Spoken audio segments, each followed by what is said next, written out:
අපොස උසස් පෙළ ගිණුම්කරණය විෂය නිර්දේශයේ 13 ශ්‍රේණියේ 3 වන වාරයේ කළමනාකරණ ගිණුම්කරණයේ මූලික සංකල්ප ඇගීමකට ලක් කිරීම කියන නිපුණතාවය සාකච්ඡා කිරීම මම මෙහිදී බලාපොරොත්තු වෙනවා.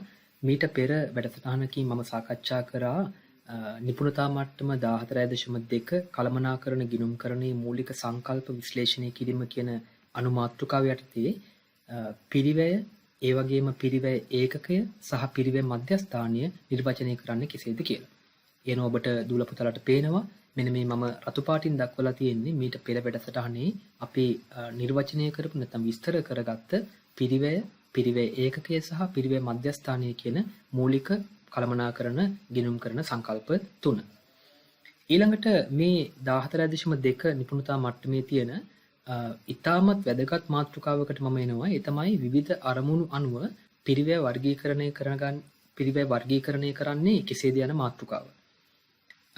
මේක ඉතාමත් වැදගත්. මොකද විශේෂයෙන්ම ඔබගේ ප්‍රශ්න පත්‍රයේ කෙටි ප්‍රශ්න පත්‍රයේ ප්‍රශ්න යොමු වෙනවා කළමනාකරණ ගිණුම්කරණය ආශ්‍රිතව මෙන්න මේ පිරිවැය වර්ගීකරණය කියන මාතෘකාවට අදාළව.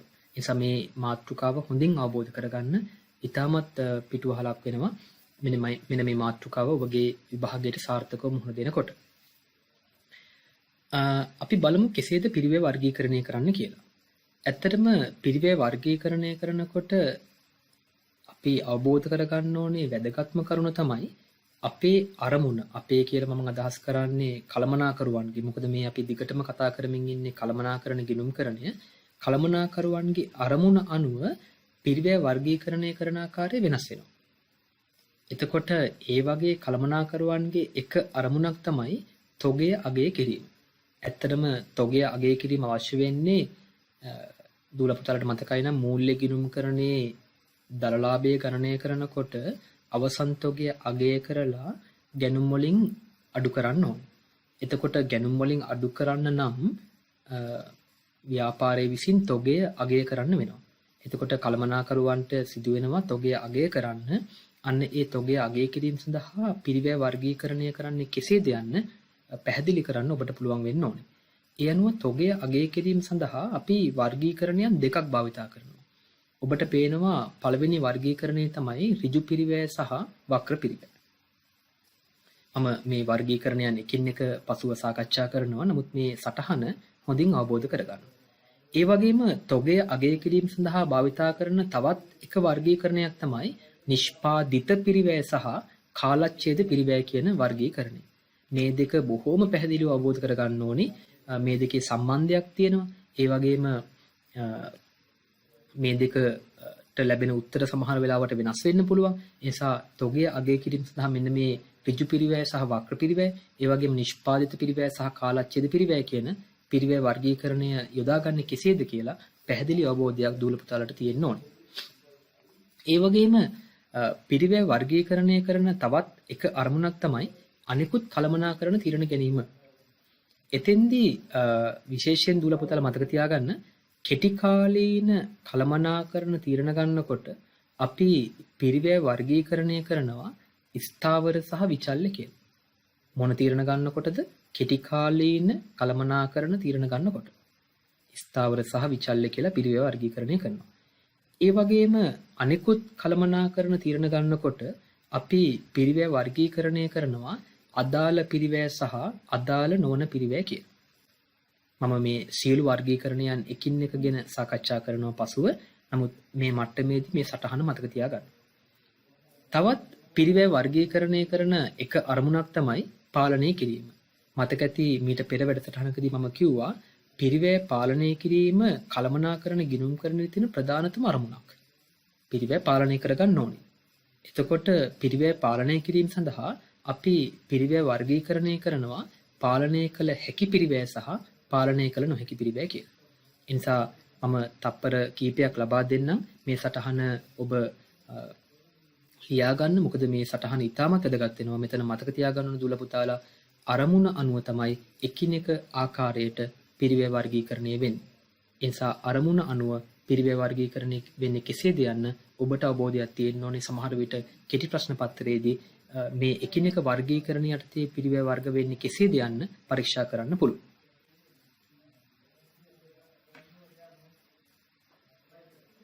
දැන් අපි එකිනෙක වර්ගීකරණය ගමු. මම ගන්නවා තොග අගය කිරීම කියන මාතෘකාව.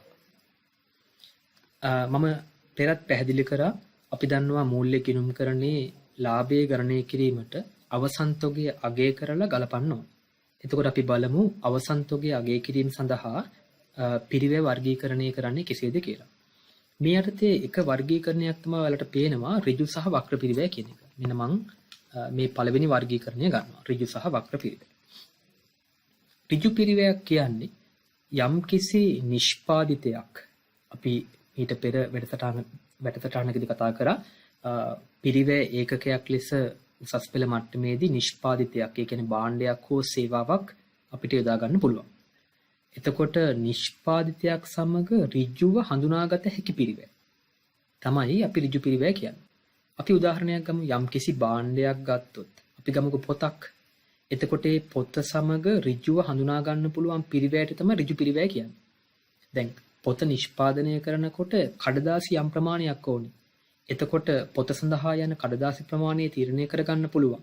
ඍජුව හඳුනා ගන්න පුළුවන්. ඒ වගේම ඒ සඳහා යන පිරිවැයත් ඍජුව හඳුනා ගන්න පුළුවන්.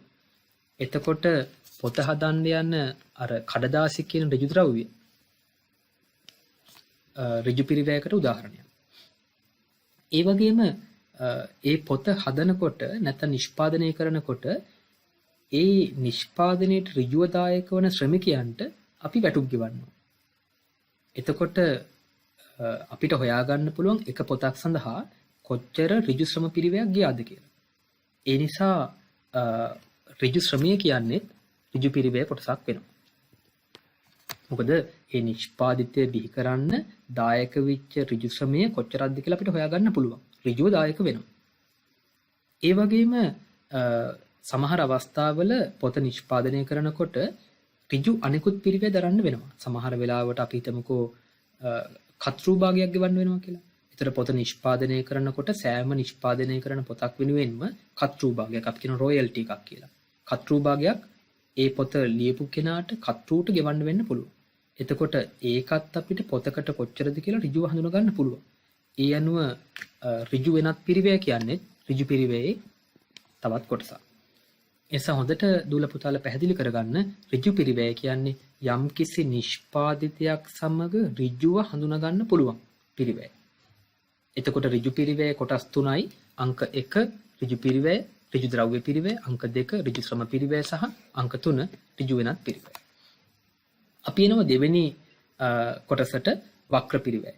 එතකොට දූල පුතාලට පැහැදිලි ඍජුව හඳුනා ගන්න පුළුවන් නම් නිෂ්පාදිතයක් සමග ඍජු පිරිවැය කියලා කියනවා. හැබැයි සමහර පිරිවැය තියෙනවා නිෂ්පාදිතය සමග ඍජුව හඳුනා ගන්න බෑ. ඒ කියන්නේ නිෂ්පාදිතයක් බිහි කරන්න කොච්චර ප්‍රමාණයක් වෙනවද කියලා ඍජුව හඳුනා ගන්න බෑ. ඒ වගේ පිරිවැයට කියන වක්‍ර පිරිවැය කියලා. ඒ අනුව වක්‍ර පිරිවැය කියන්නේ නිෂ්පාදිතයක් සමග ඍජුව හඳුනාගත නොහැකි පිරිවැය. ඒතර වක්‍ර පිරිවැය කොටස් තුනක් තියෙනවා. වක්‍ර ද්‍රව්‍ය. අපි උදාහරණයක් ගමු. මම පෙරගත් උදාහරණෙම ගත්තොත් එහෙම පොතක් නිෂ්පාදනය කරනකොට ඒ පොත නිෂ්පාදනය කරන යන්ත්‍ර සූත්‍රවලට අමතර කොටස් යොදවන්න වෙන්න පුළුවන්. එතකොට අපි දන්නේ නැහැ එක පොතකට අමතර කොටස් කොච්චරක් ගියාද කියලා. පැහැදිලිව හඳුනා ගන්න බෑ. ඒ අනුව අර යන්ත්‍රයකට දාපු අමතර කොටස් කියන්නේ වක්‍ර ද්‍රව්‍යයක් වෙනවා. වක්‍ර ශ්‍රමය. දැන් අපි හිතමුකෝ ගබඩා බාරකරුවෙක් හිටියා කියලා. එතකොට ගබඩා බාරකරුට ගෙවපු වැටුපෙන් කොච්චරක් එක පොතකට අදාළද කියලා අපිට පැහැදිලිව හඳුනා ගන්න බෑ. ගබඩා බාරකරුට ගෙවන වැටුපෙන් එක පොතකට කොච්චරක් අදාළද කියලා අපිට පැහැදිලිව හඳුනා ගන්න බෑ. එතකොට ඒක වක්‍ර ශ්‍රමය. ඊළඟට වක්‍ර වෙනත් පිරිවැය තියෙන්න පුළුවන්. දැන් අපි හිතමුකෝ රක්ෂණ ගාස්තු ගෙවනවා කියලා. දැන් කර්මාන්ත ශාලාව සඳහා ගෙවන රක්ෂණ ගාස්තු වලින් එක පොතක් සඳහා රක්ෂණ ගාස්තුව කොච්චරක්ද කියලා අපිට පැහැදිලිව හඳුනා ගන්න බෑ. එතකොට යම්කිසි නිෂ්පාදිතයක් සමග ඍජුව හඳුනාගත නොහැකි පිරිවැයට අපි වක්‍ර පිරිවැය කියලා කියනවා. දූල පුතාලා මෙතන ඉතාමත් පැහැදිලිව අවබෝධ කරගන්න ඕනේ දෙයක් තියෙනවා. ඒ තමයි මෙන්න මේ වක්‍ර පිරිවැය අන්න මෙන්න මෙහෙම ලියන්නම්. වක්‍ර පිරිවැයට කියන තවත් නමක් තමයි පොදු කාර්ය කියලා කියන්නේ. වක්‍ර පිරිවැයට කියන තවත් නමක් තමයි පොදු කාර්ය කියලා කියන්නේ. මෙන්න මේ වක්‍ර පිරිවැය අපි ඉස්සෙල්ලා හඳුනාගත්තා වක්‍ර ද්‍රව්‍ය, වක්‍ර ශ්‍රමය, වක්‍ර වෙනත් කියලා. නමුත් බොහෝ විට මේක වර්ගීකරණය කරන්නේ නිෂ්පාදන පොදු කාර්ය සහ නිෂ්පාදන නොවන පොදු කාර්ය කියලා.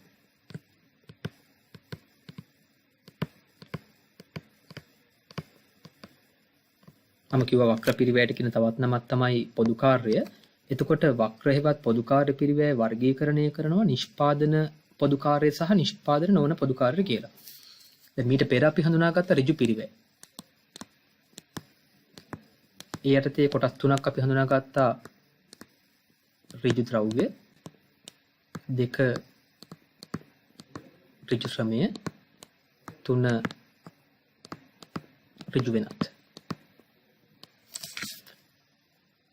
හොඳට මතක තියාගන්න දුල පුතාලා, තොග අගය කරනකොට අපි මේ ඍජු පිරිවැය තොගේ පිරිවැයක් ලෙස ගන්නවා. හැබැයි වක්‍ර හේවත් පොදු කාර්ය පිරිවැයෙන් අපි තොගේ පිරිවැයක් ලෙස ගන්නේ මෙන්න මේ නිෂ්පාදනයට දායක වෙන වක්‍ර පිරිවැය විතරයි. දැන් මම උදාහරණයක් ගන්නම්කෝ. අපි හිතමුකෝ විකුණුම් සේවකයෙක් ඉන්නවා කියලා. එතකොට විකුණුම් සේවකයාට ගෙවන වැටුප නිෂ්පාදන නොවන පොදු කාර්ය පිරිවැයක්. මොකද විකුණුම් සේවකයා නිෂ්පාදනය සඳහා දායක වෙන්නේ නැහැ. භාණ්ඩය සමග ඍජුව හඳුනා ගන්න බැරි නිසා වක්‍ර හේවත් පොදු කාර්ය පිරිවැයක් එතෙන්දිත් විකුණුම් සේවකයා කියන නිෂ්පාදනයට දායක වෙන කෙනෙක් නෙමෙයි. ඒ නිසා ඒක නිෂ්පාදන නොවන පොදු කාර්ය. හැබැයි දැන් නිෂ්පාදන සුපරීක්ෂකවරයා කියන්නේ නිෂ්පාදන පොදු කාර්ය පිරිවැය යටතට වැටෙන පිරිවැයක්. නැත්නම් නිෂ්පාදන සුපරීක්ෂකවරයා නිෂ්පාදන කටයුතු වලට වක්‍රානුකූලව දායක වෙනවා. හැබැයි ඒ සුපරීක්ෂණ වියදම භාණ්ඩයකට කොච්චරද කියලා හොයාගන්න බෑ. මොකද එකිනෙක භාණ්ඩ සඳහා වෙනස් වූ ආකාරයෙන් තමයි සුපරීක්ෂණය වෙන්නේ. ඒ නිසා එකිනෙක භාණ්ඩයට සුපරීක්ෂණ වියදම කොච්චරද කියලා පැහැදිලිව හඳුනා ගන්න බෑ. ඒ නිසා වක්‍රයි. හැබැයි සුපරීක්ෂණ වේතන කියන්නේ නිෂ්පාදනයට වක්‍රානුකූලව දායක වන සේවයක්. ඒ නිසා ඒක නිෂ්පාදන පොදු කාර්ය වෙනවා. මෙන්න මේ නිෂ්පාදන නොවන පොදු කාර්ය නැවත කොටස් හතරකට අපිට බෙදන්න පුළුවන්. ඒ තමයි අර ඔයාලා මූල්‍ය ගිණුම්කරණයේ හඳුනාගත්ත වියදම් වර්ගීකරණය. ඒ තමයි දුල පුතලට මතකයි නම් පරිපාලන වියදම්, ඊළඟට බෙදා හැරීමේ පිරිවැය, මූල්‍ය පිරිවැය, වෙනත් වියදම්. මම මෙහෙම ලියුවොත් එහෙම පරිපාලන වියදම්, දෙක බෙදා හැරීමේ පිරිවැය,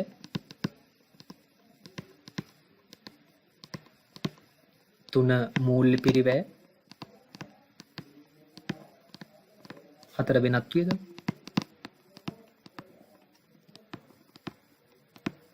එතකොට මේ සියල්ලම නිෂ්පාදන නොවන පොදු කාර්ය. ඒ නිසා මේ සියල්ලම යන්නේ ලාභ හෝ අලාභ ප්‍රකාශනයට. එහෙම නැත්නම් ආදායම් ප්‍රකාශනයට. එතකොට තුල පුතාලට මම ඉස්සෙල්ලා කිව්වා මේ තොගය අගය කරනකොට තොගය තුලට ඇතුළත් වෙන්නේ ඍජු පිරිවැය සහ වක්‍ර පිරිවැයෙන් තියෙන නිෂ්පාදන පොදු කාර්ය කියලා. ඕක හොඳට දුල පුතාලා මතක තියාගන්න. නැත්නම් වලට ගැටලුවක් ඇති වෙයි වක්‍ර පිරිවැය සියල්ලම තොග පිරිවැයට එනවද කියලා. නමුත් හොඳට මතක තියාගන්න වක්‍ර පිරිවැය සියල්ල තොග පිරිවැයට එන්නේ නැහැ. වක්‍ර පිරිවැය නිෂ්පාදනයට අදාළ වක්‍ර පිරිවැය විතරයි තොග පිරිවැයට එන්නේ.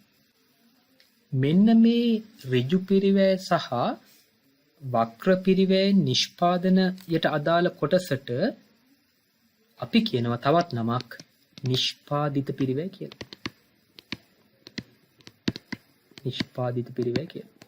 ඒ කියන්නේ නිෂ්පාදිතයක් තුලට ඇතුළත් වන පිරිවැය. මෙන්න මේ නිෂ්පාදන නොවන පොදු කාර්ය හේවත් වක්‍ර පිරිවැයට මෙන්න මේ ටිකට අපි කියනවා කාලච්ඡේද පිරිවැය කියලා.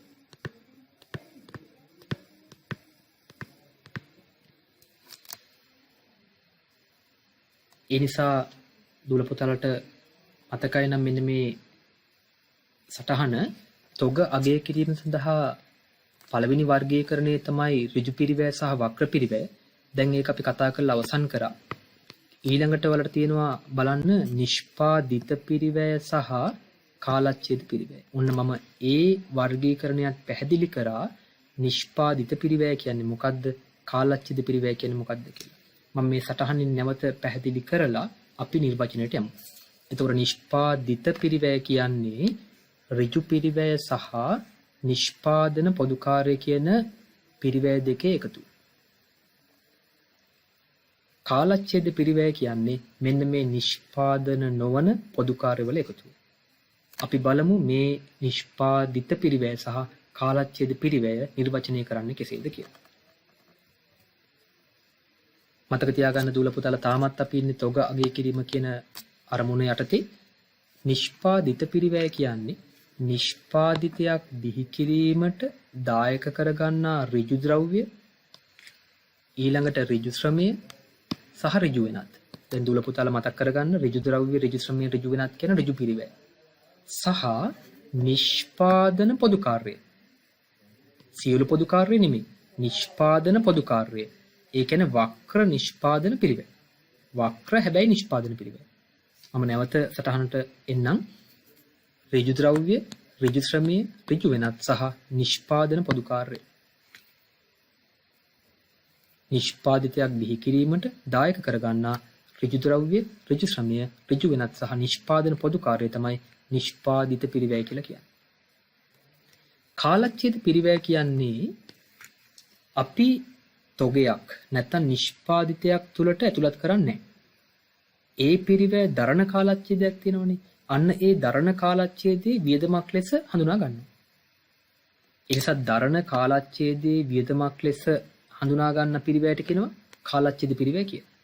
මම නැවත සටහනට આવොත් එහෙම පරිපාලන වියදම්, බෙදා හැරීමේ පිරිවැය, මූල්‍ය පිරිවැය, වෙනත් වියදම් කියන්නේ දරණ කාලච්ඡේදයේ වියදමක් ලෙස සැලකෙන පිරිවැය තමයි.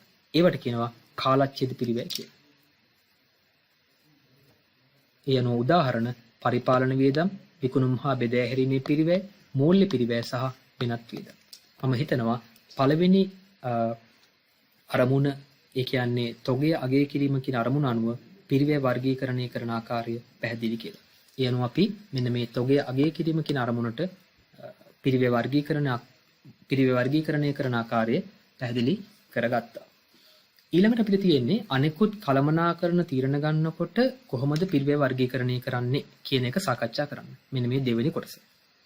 එතෙන්දි මම පළවෙනි එක ගන්නවා ස්ථාවර සහ විචල්්‍ය පිරිවැය කියන වර්ගීකරණය.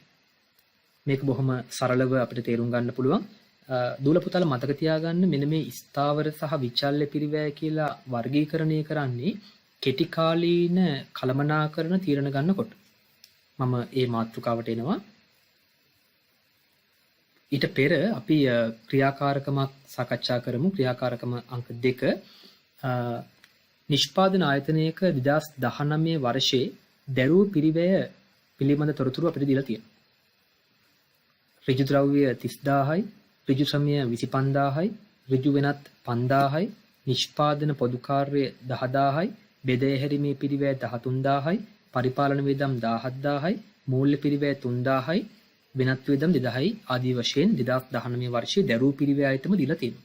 අපෙන් අහනවා නිෂ්පාදිත පිරිවැය කීයද කියලා. ඉතින් බොහොම පැහැදිලි මෙන්න මේ ඍජු පිරිවැය 3යි. නිෂ්පාදන පොදු කාර්ය කියන පිරිවැයයි ඒ ටිකේ එකතුව තමයි ඒ කියන්නේ 30000යි 55000යි 60000යි 70000ක් තමයි නිෂ්පාදිත පිරිවැය වෙන්නේ.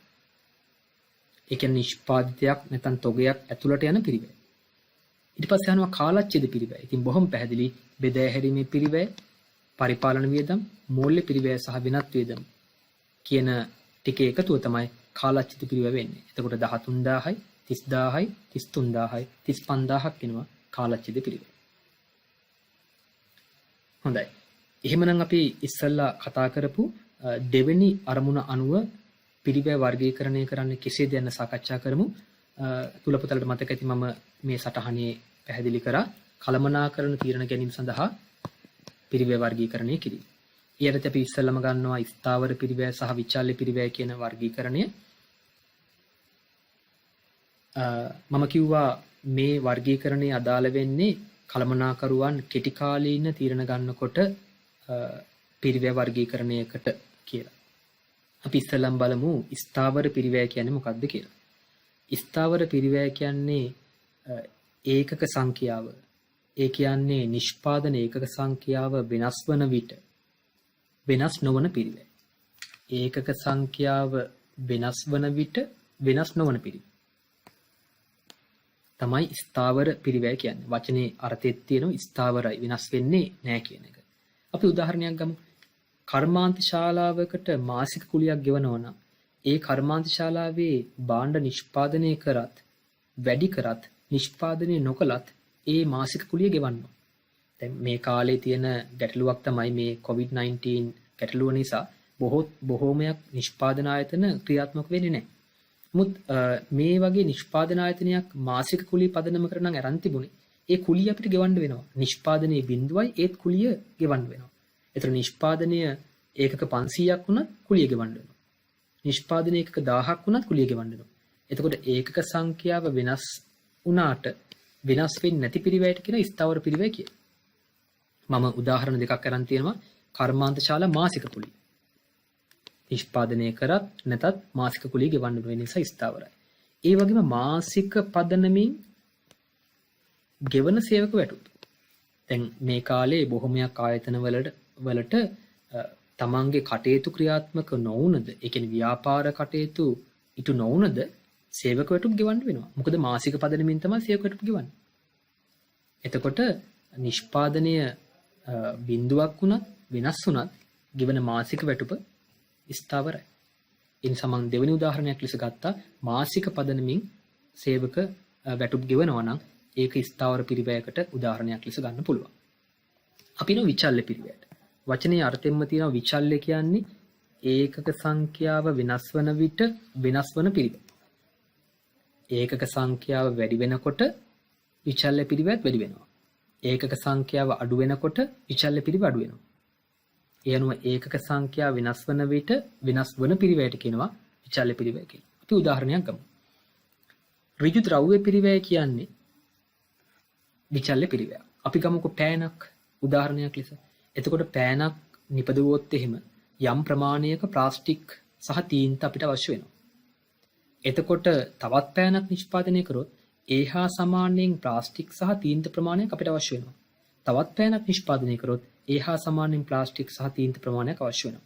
එතකොට අපිට පැහැදිලි ඒකක සංඛ්‍යාව වෙනස් වෙනකොට අර විචල්්‍ය පිරිවැයත් වෙනස් වෙනවා. නේද? මොකද පෑන් සංඛ්‍යාව වැඩි වෙනකොට ප්ලාස්ටික් ප්‍රමාණය වැඩි වෙනවා, තීන්ත ප්‍රමාණය වැඩි වෙනවා. එතකොට ඍජු ද්‍රව්‍ය පිරිවැය කියන අනිවාර්යයෙන්ම විචල්්‍ය පිරිවැය. ඒ වගේම දෙවෙනි උදාහරණය තියෙනවා වලට බලා ගන්න පුළුවන් ඒකක මත ගෙවන සේවක වැටුප්. හොඳට මතක තියාගන්න දුවලා පුතාලා ඒකක මත ගෙවන සේවක වැටුප්. එතකොට නිෂ්පාදනය කරන ඒකක සංඛ්‍යාව වැඩි වෙනකොට වැඩිපුර වැටුපක් ගෙවන්න වෙනවා. නිෂ්පාදනය කරන ඒකක සංඛ්‍යාව අඩු වෙනකොට ගෙවන වැටුප් අඩු වෙනවා. එතකොට ඔන්න දැන් මේ කාලේ දුවලා පුතාලා යම් කිසි සේවකයෙකුට ඒකක පදනමකට වැටුප් ගෙවනවා නම් මේ කාලේ ඒ සේවකයාට වැටුපක් ගෙවන්න වෙන්නේ නැහැ. ඇයි? නිෂ්පාදනය කරන ඒකක සංඛ්‍යාව බිඳුවයි. ඒ නිසා ඒකක පදනමට, ඒ කියන්නේ නිෂ්පාදනය කරන ඒකක පදනමට වැටුප් ගෙවනවා නම් ඒක අපිට උදාහරණයක් ලෙස ගන්න පුළුවන් විචල්්‍ය පිරිවැයකට. ඔන්න මම කතා කරා කළමනාකරණ තීරණ ගැනීමේදී කෙටි කාලීන කළමනාකරණ තීරණ ගන්නකොට කොහොමද අපි පිරිවැය වර්ගීකරණය කරන්නේ? ඒ අනුව ස්ථාවර සහ විචල්්‍ය යනුවෙන් පිරිවැය වර්ගීකරණය කරනවා. අපි ඊළඟට එමු අනෙකුත් කළමනාකරණ තීරණ ගන්නකොට පිරිවැය වර්ගීකරණය කරන ආකාරයට. දුවල පුතාලා මතක තියාගන්න මේ වර්ගීකරණය ඉතාමත් වැදගත්. ඒ වගේම ගොඩාක් දුවල පුතාලා මේ වර්ගීකරණය වරද්දවා ගන්නවා. නිසා මේක හොඳින් අවබෝධ කරගන්න. මොකද අර මීට කලින් කතා කරපු ස්ථාවර සහ විචල්්‍ය කියන වර්ගීකරණය බොහෝ විට පහසුයි අවබෝධ කරගන්න. නමුත් මෙන්න මේ අනිකුත් කළමනාකරණ තීරණ ගන්නකොට පිරිවැය වර්ගීකරණය කරන ආකාරය පහසුවෙන් අවබෝධ කරගන්න එක බොහෝ විට කරන්නේ නැහැ. ඒ නිසා බොහෝ විට සිසුන් විභාගයේදී මේ සම්බන්ධයෙන් වැරදි පිළිතුරු තමයි ලකුණු කරන්නේ. ඒ නිසා ලකුණු ගොඩක් විභාගයේදී අහිමි කරගන්නවා. ඒ නිසා මේක පැහැදිලිව අවබෝධ කරගන්න ඉතාමත් වැදගත් වර්ගීකරණයක්. එතකොට අනෙකුත් කළමනාකරණ තීරණ ගැනීමේදී අපි පිරිවැය වර්ගීකරණය කරනවා. මම නැවත අර සටහනට આવොත් එහෙම ඔබට පේනවා අදාළ පිරිවැය සහ අදාළ නොවන පිරිවැය කියලා. අදාළ පිරිවැය සහ අදාළ නොවන පිරිවැය. අපි එමු ඒ වර්ගීකරණයට. අදාළ පිරිවැය සහ අදාළ නොවන පිරිවැය. මම මුලින්ම ගන්නවා අදාළ පිරිවැය කියන වර්ගීකරණය. ඒ වචනේම අර්ථය තියෙනවා යම්කිසි තීරණයක් ගන්නකොට අදාළ කරගත යුතු පිරිවැය. ඒක නිර්වචනය කරන්නේ කෙසේද? තීරණයක ඍජු ප්‍රතිඵලයක් ලෙස විශේෂයෙන්ම ඇතිවන අනාගත පිරිවැය. මේ බලන්න, තීරණයක ඍජු ප්‍රතිඵලයක් ලෙස විශේෂයෙන් ඇතිවන අනාගත පිරිවැය. අපි උදාහරණයක් ගමු. මම ඉස්සෙල්ලම මේ තියෙන උදාහරණය සාකච්ඡා කරන්න. අපි හිතමු නිෂ්පාදන ආයතනයක් අපේක්ෂා කරනවා, බලාපොරොත්තු වෙනවා යන්ත්‍රයක් ගන්න. එතකොට ඒ යන්ත්‍රය ගන්න අපේක්ෂා කරනවා නම් ඒ යන්ත්‍රයේ ගැනුම් පිරිවැය අදාළ පිරිවැයක්. ඇයි? යන්ත්‍රය ගත්තේ නැත්නම් ඒ පිරිවැය ඇති වෙන්නේ නැහැ. ඒ යන්ත්‍රය ගන්න තීරණය කරොත් විතරයි ඒ පිරිවැය ඇති වෙන්නේ. ඒ නිසා මේ බලන්න, තීරණයක ඍජු ප්‍රතිඵලයක් ලෙස විශේෂයෙන්ම ඇතිවන පිරිවැය. තීරණය ගත්තේ නැත්නම් ඒ පිරිවැය ඇති වෙන්නේ නැහැ. තීරණය ගත්ත නිසාමයි පිරිවැය ඇති වෙන්නේ. ඒ නිසා ඒ පිරිවැයට අපි කියනවා අදාළ පිරිවැයක් කියලා. අපි මෙහෙම ප්‍රායෝගික උදාහරණයක් ගමු. දැන් දූල පුතාලා මේ දවස්වල උසස් පෙළ විභාගයට සූදානම් වෙනවා. බොහෝ දූල පුතාලා අපි දන්නවා උසස් පෙළ විභාගයෙන් පස්සේ කුමන හෝ වෘත්තීය පාඨමාලාවක් හදාරනවා. එතකොට වෘත්තීය පාඨමාලාවක් හදාරනකොට යම්කිසි පිරිවැයක් ඇති වෙනවා. එතකොට ඒ පිරිවැය අදාළ පිරිවැයක්. ඇයි ඒ? දැන් දූල පුතාලා ඒ වෘත්තීය පාඨමාලාව හැදෑරුවොත් විතරයි ඒ පිරිවැය ඇති වෙන්නේ. හැදෑරුවේ නැත්නම් පිරිවැය ඇති වෙන්නේ නැහැ. ඒ නිසා ඒ තීරණය ගැනීම නිසා විශේෂයෙන්ම ඇතිවෙච්ච පිරිවැයක් තමයි ඒ වෘත්තීය පාඨමාලාවේ පිරිවැය. ඒ නිසා ඔබ හදාරන්න බලාපොරොත්තු වෙන වෘත්තීය පාඨමාලාවේ පිරිවැය කියන්නේ ඔබට අදාළ පිරිවැයක් වෙනවා. මම හිතන්නේ පැහැදිලි අදාළ පිරිවැය කියන්නේ මොකක්ද කියලා. දැන් තව චූටි දෙයක් මතක තියාගන්න ඕනේ මෙහිදී දූල පුතාලා, අදාළ පිරිවැය සෑම විටම ආවස්තික පිරිවැයක් වෙනවා. ඇත්තටම ආවස්තික පිරිවැය කියන සංකල්පය දූල පුතාලා හොඳින් ඉගෙන ගන්නේ ආර්ථික විද්‍යාව කියන විෂයේදී. නමුත් මම මෙතන පොඩි පැහැදිලි කිරීමක් කරන්න. ආවස්තික පිරිවැය කියන්නේ විකල්ප තියෙන අවස්ථාවක ඒ විකල්ප අතරින් එකක් තෝරා ගන්නකොට අනිකුත් විකල්ප කැප කරන්න වෙනවා. එතකොට අනිකුත් විකල්ප කැප කරනකොට ඒ කැප කරන හොඳම විකල්පයේ වටිනාකම තමයි ආවස්තික පිරිවැය කියලා කියන්නේ. දැන් අපි හිතමු ඔබ ගාව රුපියල් 10000ක් මුදල් තියෙනවා. ඔබ උත්සාහ කරනවා ඒ රුපියල් 10000 මුදල් භාවිතා කරලා ගෙවත්තු වගා කරන්න. මේ දවස්වල බොහෝ විට හැමෝම කරන දෙයක් තමයි ගෙවතු වගාව. රුපියල් 10000ක වියදමක් දරලා ගෙවත්තු වගා කරගන්න උත්සාහ කරනවා. එතකොට ඒ තීරණය ගැනීමේ ආවස්තික පිරිවැයක් තමයි ඔය රුපියල් 10000 බැංකුවක තැන්පත් කරලා ඔබට පුළුවන් පොලි ආදායමක් ලබා ගන්න. එතකොට ගෙවතු වගාවට ඒ රුපියල් 10000 භාවිතා කරොත් අර බැංකුවෙන් උපයා ගන්න තිබුණු රුපියල් යම්කිසි කාණක පොලි ආදායම අහිමි වෙනවා. එතකොට ඒක ආවස්තික පිරිවැය. මම හිතන්නේ දල අවබෝධයක් ලැබෙන්නේ නැති ආවස්තික පිරිවැය කියන්නේ මොකක්ද කියලා. ආවස්තික පිරිවැය කියන්නේ විකල්ප අතරින් එකක් තෝරා ගැනීමේදී කැප කරන හොඳම විකල්පයේ වටිනාකමයි. විකල්ප අතරින් එකක් තෝරා ගැනීමේදී කැප කරන හොඳම විකල්පයේ වටිනාකමයි. එතකොට ආවස්තික පිරිවැය කියන අදාළ පිරිවැයක්. ඒක මතක තියාගන්න. දැන් උදාහරණයක් ලෙස ඔබ උසස් පෙළෙන් පස්සේ වෘත්තීය පාඨමාලාවක් හදාරන්න තීරණයක් ගත්තොත් ඒ තීරණය නිසා යම්කිසි පිරිවැයක් ඇති වෙනවා. ඒකේ ආවස්තික පිරිවැයක් තියෙනවා. එයි ඒ පිරිවැය දරන්න නැතුව බැංකුවක තැන්පත් කරන්න ඒ සල්ලි ටික ඔබට පොලි ආදායමක් ගන්න තිබුණා. ඒ නිසා හැම වෙලෙම අනාගත පිරිවැයක ආවස්තික පිරිවැයක් තියෙනවා. මම හිතනවා මේ සංකල්ප දෙක පැහැදිලි කියලා. ඊළඟට අපි එනවා අදාළ නොවන පිරිවැය. මම මීට පෙර සාකච්ඡා කරේ අදාළ පිරිවැය. දැන් අපි එනවා අදාළ නොවන පිරිවැයට. අදාළ නොවන පිරිවැය කියන වචනේ ඇතුළෙම ඒකේ අර්ථය තියෙනවා. අදාළ වෙන්නේ නැහැ. මොකක් සඳහාද?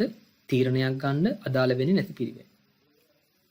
ඒක නිර්වචනය කරන්නේ තීරණයක ඍජු ප්‍රතිඵලයක් ලෙස විශේෂයෙන් ඇති නොවන එම නිසා තීරණය ගැනීමේදී නොසලකා හැරිය යුතු පිරිවැයක් ලෙස. ඔබට පේනවා තීරණයක ඍජු ප්‍රතිඵලයක් ලෙස විශේෂයෙන් ඇති නොවන එම නිසා තීරණය ගැනීමේදී නොසලකා හැරිය යුතු පිරිවැය තමයි අදාළ පිරිවැය අදාළ නොවන පිරිවැය කියලා කියන්නේ. අපි උදාහරණයක් ගමු. ඔබට පේනවා අතීතයේ මිලදීගත් යන්ත්‍රයක පිරිවැය. දැන් ඒ යන්ත්‍රය මිලදී අරගෙන ඉවරයි.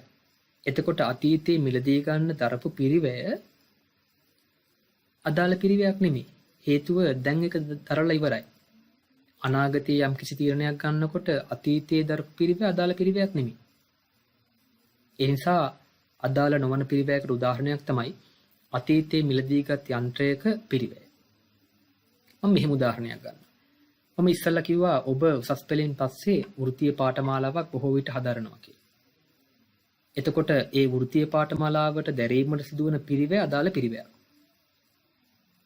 හැබැයි උසස් පෙළ හදාරනකොට ඔබ දැනටමත් යම් යම් වියදම් දරලා ඇති. ප්‍රවාහන ගාස්තු, පොත්පත් සඳහා ඒ වගේ වියදම් දරලා ඇති.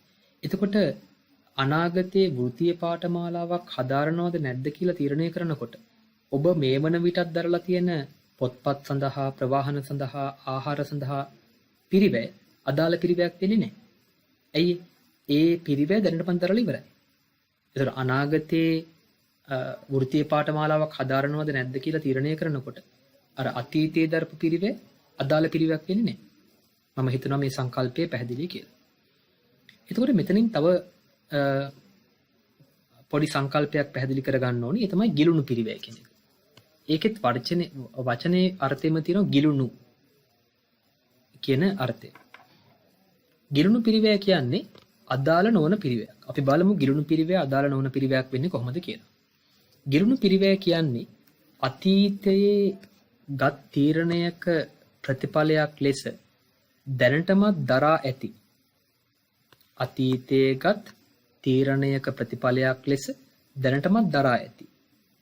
ඒ වගේම නැවත හැරවිය නොහැකි. ඒ කියන්නේ ආපසු අය කරගන්න බෑ. දැනටමත් දරලා තියෙන්නේ ආපසු අය කරගන්න බෑ. අන්න ඒ වගේ පිරිවැයකට කියනවා ගිලුණු පිරිවැයක් කියලා. දැන් අර ඔබ මේ වන විටත් පොත්පත් සඳහා, ප්‍රවාහන සඳහා, කෑම සඳහා වියදම් දරලා තියෙනවා නම් ඒ වියදම් ටික දැරුවේ අතීතයේ ගත තීරණයක් නිසා. උසස් පෙළ හැදෑරීම කියන තීරණය නිසා. හැබැයි ඒ දරලා තියෙන වියදම් නැවත හරවන්න බෑ. ආපහු අය කරගන්න බෑ. අන්න ඒවට කියනවා ගිලුණු පිරිවැය කියලා. එතකොට ආය හරවන්න බෑ කියන්නේ තීරණය ගත්තේ අතීතයේ නිසා අපි කියනවා ගිලුණු පිරිවැය කියන්නේ අදාළ නොවන පිරිවැයක් කියලා. තුල පොතල හොඳට මතක තියාගන්න ගිලුණු පිරිවැය හැම වෙලෙම තීරණ ගන්නකොට අදාළ පිරිවැයකට සලකන්නේ නැහැ. ඒ නිසා නොසලකා හරින්න ඕනේ තීරණයක් ගන්නකොට. අපි උදාහරණයක් ගමු. මිලදී ගැනීමට අපේක්ෂා කරන යන්ත්‍රයක් වෙනුවෙන් දැනටමත් දරා ඇති වෙළඳපළ සමීක්ෂණ පිරිවැය. ඒ සමීක්ෂණය සඳහා ඒ කියන්නේ මාකට් රිසර්ච් එකක් කරලා තියෙනවා. වෙළඳපළ සමීක්ෂණය සඳහා දැනටමත් පිරිවැයක් දරලා තියෙනවා.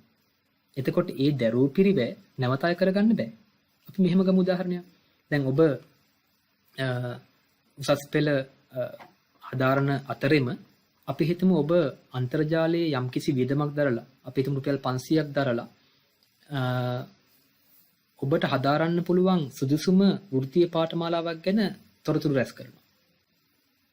ඒතර අපි හිතමු මේ වන විට ඔබ රුපියල් 500ක අන්තර්ජාල ගාස්තුවක් වැය කරලා දරලා තොරතුරු රැස් කරගත්තා අනාගතයේ හදාරන්න පුළුවන් වෘත්තීය පාඨමාලා මොනවද කියලා. ඒතර අනාගතයේ වෘත්තීය පාඨමාලා විකල්ප කීපයක් තියෙන්න පුළුවන්. 1 2 3 ආදී වශයෙන් විකල්ප කීපයක් තියෙන්න පුළුවන්.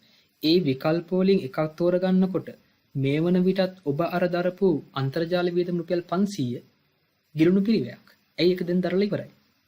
එතකොට විකල්ප 1 හෝ 2 හෝ 3 හෝ එකකින් එකක් තෝරගන්නකොට අර මේ වන විටත් දරපු රුපියල් 500ක අන්තර්ජාල ගාස්තුව අදාළ පිරිවැයක් නෙමෙයි. ඒකට හේතුව ඒක ගිලුණු පිරිවැයක්. අතීතයේ දරපු පිරිවැයක් නැවත අය කරගන්න බැරි පිරිවැයක්.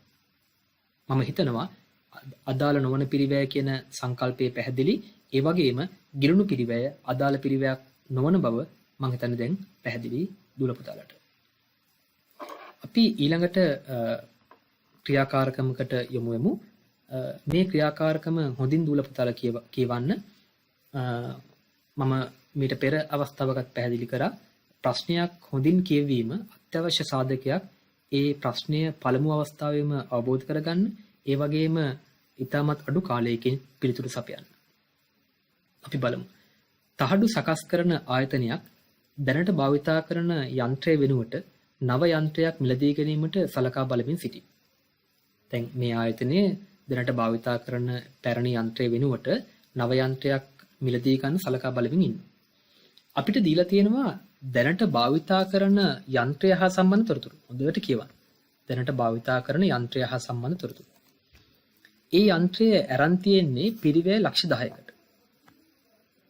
එතකොට මේ වන විට ධාරණ වටිනාකම දූල පුතාලා දන්නා මූල්‍ය ගිණුම්කරණය ඉගෙනගෙන තියෙන නිසා ධාරණ වටිනාකම කියන්නේ පිරිවැය අඩු කිරීම සමුචිත ෂය. එතකොට දැන් තියෙන ධාරණ වටිනාකම රුපියල් ලක්ෂයයි. හැබැයි වර්තමාන හුවමාරු මිල, ඒ කියන්නේ මේ පැරණි යන්ත්‍රයේ අලුත් යන්ත්‍රයට හුවමාරු කරොත් මේ පැරණි යන්ත්‍රයේ හුවමාරු මිල රුපියල් 80000ක් වෙනවා. ඔන්න දැනට භාවිතා කරන යන්ත්‍රය වෙනුවෙන් මෙන්න මේ තොරතුරු ටික දීලා තියෙනවා. ඊට පස්සේ අපිට ගානේ දීලා තියෙනවා නව යන්ත්‍රය හා සම්බන්ධ තොරතුරු. ගැනුම් මිල ලක්ෂ 20යි. ගෙන ඒමේ කුලී සහ සවිකිරීමේ පිරිවැය රුපියල් ලක්ෂ 2යි. දැනටමත් සිදු කර ඇති. හොඳින් කියවන්න. දැනටමත් සිදු කර ඇති ශක්්‍යතා අධ්‍යයනය. ඒ කියන්නේ මේ යන්ත්‍රයේ සුදුසුද නැද්ද කියලා අධ්‍යයනයක් කරලා තියෙනවා. ඒ සඳහා වැය කළ පිරිවැය 25000ක් තියෙනවා. ඔන්න නව යන්ත්‍රය හා සම්බන්ධ තොරතුරු තුනක් අපිට දීලා තියෙනවා. අපෙන් අහන්නේ නව යන්ත්‍රය මිලදී ගැනීමේදී අදාළ පිරිවැයන් වන්නේ මොනවද කියලා. ප්‍රශ්නංක දෙකෙන් අපෙන් අහනවා නව යන්ත්‍රය මිලදී ගැනීමේදී අදාළ නොවන පිරිවැයන් මොනවද කියලා. ප්‍රශ්නංක තුනෙන් අහනවා නව යන්ත්‍රය මිලදී ගැනීමේදී ආවස්තික පිරිවැයකට උදාහරණයක් දක්වන්න කියලා. මම දූල පුතාලට තප්පර 10ක් 15ක් ලබා දෙන්නම්.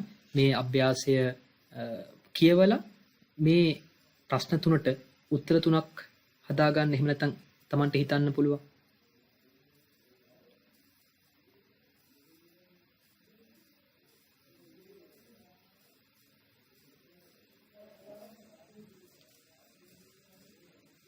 හොඳයි. මම හිතනවා මේ ප්‍රශ්නෙට උත්තර තුනක් දැන් හිතාගෙන ඇති.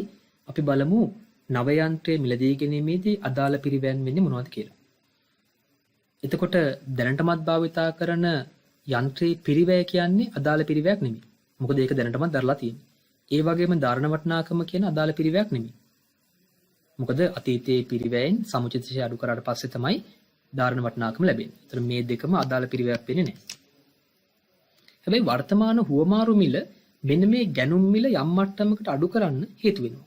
නිසා මේක අදාළ වෙනවා සුද්ධ ගැනුම් මිල හොයනකොට. ඒ වගේම දැන් නව යන්ත්‍රය ගත්තොත් ඒක ගේන්න වෙනවා. ගෙනීමේ කුලී. ඒ වගේම සවි කරන්න වෙනවා. එතකොට ගෙනීමේ කුලී සහ සවි කිරීමේ වියදම් කියන්නේ අදාළ පිරිවැය. ඒ වගේම දූල පුතාලට පැහැදිලි දැනටමත් සිදු කරලා තියෙන ශක්්‍යතා අධ්‍යයනය. දැනටමත් සිදු කරලා තියෙන්නේ. එහෙනම් අතීතයේ ගත තීරණයක්. ඒ වැය කළ රුපියල් 25000 නැවත අය කරගන්න බෑ. නැවත හරවන්න බෑ. ඒ නිසා මේක ගිලුණු පිරිවැයක්. ඒ නිසා ඒක අදාළ පිරිවැයක් වෙන්නේ නැහැ. ඒතර අදාළ පිරිවැය වෙන්නේ මෙන්න මේ සුද්ධ ගැනුම් මිල සහ ගෙනීමේ කුලී සහ සවිකිරීමේ පිරිවැය. ඒ අනුව පිළිතුර මෙන්න මෙහෙම අපිට ගොඩනගන්න පුළුවන්. ප්‍රශ්නාංක 1 උත්තරේ අදාළ පිරිවැය වෙන්නේ නව යන්ත්‍රයේ සුද්ධ ගැනුම් මිල. දූල පුතාලට මතක ඇති නව යන්ත්‍රයේ ගැනුම් මිල ලක්ෂ 2යි. හැබැයි නව යන්ත්‍රය ගන්නකොට පැරණි යන්ත්‍රය 80000කට හුමාරු කරන්න පුළුවන්. එතකොට මේ ගැනුම් මිල 80000කින් අඩු වෙනවා. එතකොට සුද්ධ ගැනුම් මිල 19,20,000ක් වෙනවා. ඒ වගේම නව යන්ත්‍රය ගත්තොත් ගෙනීමේ කුලී සහ සවිකිරීමේ පිරිවැය ලක්ෂ 2ක් තරන්න වෙනවා. එතන දූල පුතාලට පැහැදිලි නව යන්ත්‍රය ගන්න කියන තීරණය ගත්තොත් තමයි මේ පිරිවැය දෙක ඇති වෙන්නේ. ඒ නිසා මේ පිරිවැය දෙක තමයි අදාළ පිරිවැය වෙන්නේ. ඒ නිසා අදාළ පිරිවැය වෙන්නේ මේ 19,20,000 ධන ලක්ෂ 2 කියන පිරිවැය දෙක එකතුව 21,20,000ක් තියෙනවා. මම නැවත කියනවා මේ යන්ත්‍රය ගන්නවා කියන තීරණය ගත්තොත් තමයි 21,20,000ක පිරිවැයක් දරන්න වෙන්නේ. නැත්තම් මේ පිරිවැය දරන්න වෙන්නේ නැහැ. ඒ නිසා තීරණයක ඍජු ප්‍රතිඵලයක් ලෙස විශේෂයෙන් ඇතිවන පිරිවැයක් තමයි අදාළ පිරිවැයක් කියලා කියන්නේ. දුල පුතලට මතක් කරගන්න පුළුවන් නිර්වචනය. අපෙන් අහනවා අදාළ නොවන පිරිවැය. මම ඉස්සෙල්ලා පැහැදිලි කරා අදාළ නොවන පිරිවැයක් තමයි පැරණි යන්ත්‍රයේ පිරිවැය. මොකද පැරණි යන්ත්‍රය දැන් මිලදී අරන් ඉවරයි. ඒතර මේ මිලදී ගත්ත පිරිවැය අදාළ පිරිවැයක් වෙන්නේ නැහැ. නව යන්ත්‍රයේ මිලදී ගැනීමේදී අදාළ පිරිවැයක් වෙන්නේ නැහැ. ඒ වගේම ඒ පිරිවැයෙන් සමුචිත ෂෙයා අඩු කරාට පස්සේ ධාරණ වටිනාකම අදාළ පිරිවැයක් නෙමෙයි. මොකද මේකත් අතීතයේ තොරතුරක්. අදාළ පිරිවැයක් වෙන්නේ නැහැ. ඒ වගේම තව එකක් වෙනවා නව යන්ත්‍රයේ සඳහා දැනටමත් දරා ඇති ශක්්‍යතා අධ්‍යන පිරිවැය. ඇතර මේක දැනටමත් දරලා තියෙන්නේ ගිලුණු පිරිවැයක්. ඒ නිසා මේ 25000ත් අදාළ පිරිවැයක් වෙන්නේ නැහැ. ඊළඟට ප්‍රශ්න අංක 3න් අපෙන් අහනවා නව යන්ත්‍රය මිලදී ගත්තොත් ඒ කියන්නේ නව යන්ත්‍රය මිලදී ගන්නවා කියන තීරණය ගත්තොත් ඒ අදාළ පිරිවේ අවස්තික පිරිවැයකට උදාහරණයක් දක්වන්න. එතකොට අදාළ පිරිවැය තමයි 2120000. ඒ කියන්නේ නව යන්ත්‍රය ගත්තොත් එහෙම 2120000ක් දරන්න වෙනවා. ඒ 2120000ේ අවස්තික පිරිවැයක් සඳහා උදාහරණයක් දක්වන්න කියලා කියන්නේ.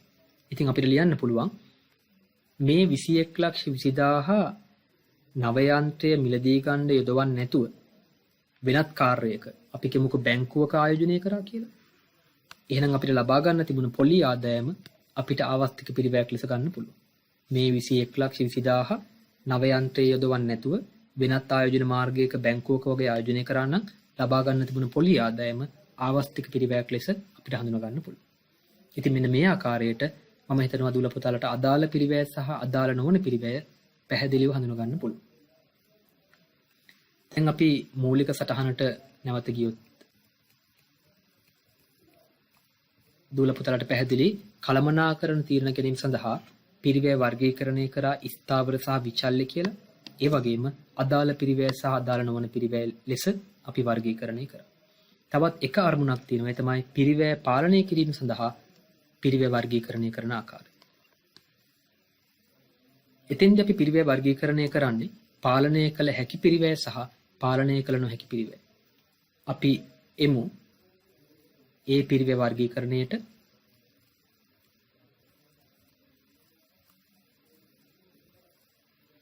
පාලනය කිරීම සඳහා පිරිවැය වර්ගීකරණය කිරීම. මම මීට පෙර වැඩසටහනකදී පැහැදිලි කරා කළමනාකරණ ගිණුම්කරණයේ ප්‍රධානතම අරමුණක් තමයි පිරිවැය පාලනය කිරීම කියලා. ඒතර පිරිවැය පාලනය කිරීම සඳහා පිරිවැය වර්ගීකරණය කරනවා පාලනය කළ හැකි පිරිවැය සහ පාලනය කළ නොහැකි පිරිවැය.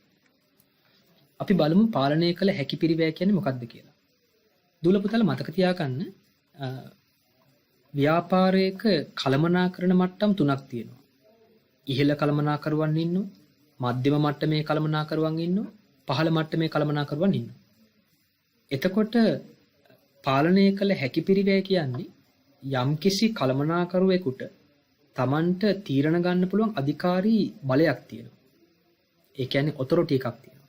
අන්න ඒ අධිකාරී බලය පවතින සීමාව යටතේ පාලනය කරන්න පුළුවන් පිරිවැයට තමයි පාලනය කළ හැකි පිරිවැය කියලා කියන්නේ. මම මෙහෙම උදාහරණයක් ගන්නවා. අපි හිතමුකෝ නිෂ්පාදන සුපරීක්ෂකවරයෙක් කියලා. ඇත්තටම නිෂ්පාදන සුපරීක්ෂකවරයෙක් කියන්නේ ව්‍යාපාරයක පහළම මට්ටමේ ඉන්න කළමනාකරුවෙක්. එයා අනිකුත් සේවකයන්ව කළමනාකරණය කරනවා. හැබැයි ඉන්නේ පහළ මට්ටමේ. ඒතර එයාට තියෙන අධිකාරී බලය බොහොම සීමිතයි. දැන් දුල පුතාලා හිතලා බලන්න නිෂ්පාදන සුපරීක්ෂකවරයෙකුට පුළුවන්ද ඒ සේවකයන්ට ගෙවන වැටුප තීරණය කරන්න? එහෙම නැත්නම් වැටුප පාලනය කරන්න? අඩු කරන්න හෝ වැඩි කරන්න? බෑ. ඇයි? අර නිෂ්පාදන සුපරීක්ෂකවරයාට තිබුණේ ඊටා සීමාකාරී අධිකාරී බලයක්. ඒ කියන්නේ හරියට ඒ සේවකයෝ වැඩ කරනවද කියන එක බලන එක විතරයි. එතකොට එයාගේ අධිකාරී බලය බොහොම සීමිතයි.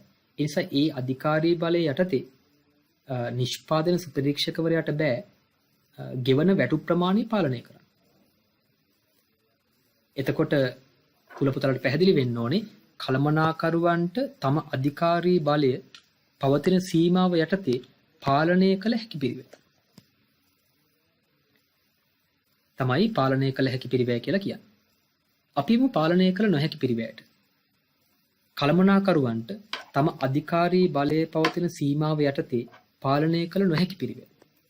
දැන් මම නැවතර ගත්ත උදාහරණය ගන්නම්. නිෂ්පාදන සුපරීක්ෂකවරයෙක් කියන්නේ පහළ මට්ටමේ ඉන්න කළමනාකරුවෙක්. ඔහුට තියෙන අධිකාරී බලය බොහොම සීමිතයි. ඒ නිසා ඔහුගේ අධිකාරී බලය සීමිත නිසා ඔහුට පිරිවැය පාලනය කරන්න තියෙන අවස්ථාව බොහොම අඩුයි. එතකොට ගෙවන වැටුප් ප්‍රමාණය වැටුප් අනුපාතය කියන එක නිෂ්පාදන සුපරීක්ෂකවරයෙකුට පාලනය කළ නොහැකි පිරිවැයක්. මම උදාහරණයක් කිව්වා. පාලනය කළ නොහැකි පිරිවැයකට උදාහරණයක් තමයි පහළ මට්ටමේ කළමනාකරුවෙකුට සේවකයන්ට ගෙවන වැටුප් අනුපාතය. තීරණය කරන්න පාලනය කරන්න බැරි නිසා උදාහරණයක් ලෙස අපිට ගන්න පුළුවන් පාලනය කළ නොහැකි පිරිවැයක් ලෙස. හැබැයි දුවල පුතාලා හිතලා බලන්න ඉහළ මට්ටමේ කළමනාකරුවන්ට සමාගමක නම් අධ්‍යක්ෂ මණ්ඩලය වගේ ඒ වගේ ඉහළ මට්ටමේ ඉන්න කළමනාකරුවන්ට පුළුවන් අර සේවකයන්ට ගෙවන වැටුප් අනුපාතය පාලනය කරන්න අඩු හෝ වැඩි කරන්න.